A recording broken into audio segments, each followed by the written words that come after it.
அனுபவிக்கக்கூடிய எந்த பொருளுக்கும் அதனை தயாரித்த உழைப்பாளிகள் பல ஆயிரக்கணக்கான பல நூற்று கணக்கான உழைப்பாளிகளின் வேர்வை இல்லாமல் நம்மை எந்த ஒரு பொருளும் அடையவில்லை என்பதை நாம் எண்ணி பார்ப்பதற்கு கடமைப்பட்டிருக்கிறோம். கண்ணியத்திற்குரிய அல்லாஹ் நல்லடியார்களே,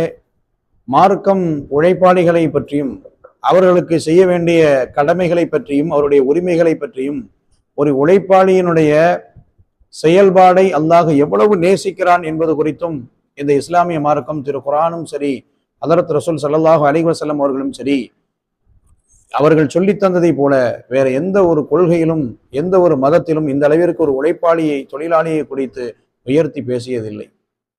ரசூல் ஸல்லல்லாஹு அலைஹி வஸல்லம் அவர்கள் ஒரு தொழிலாளி எந்த அளவிற்குன்னா வேர்வை சிந்தி உழைத்து வலுவேறிய கரத்தோடு நிற்கக்கூடிய ஒரு தொழிலாளியினுடைய கரத்தை பற்றி நீண்ட நேரம் ரசூலுல்லாஹி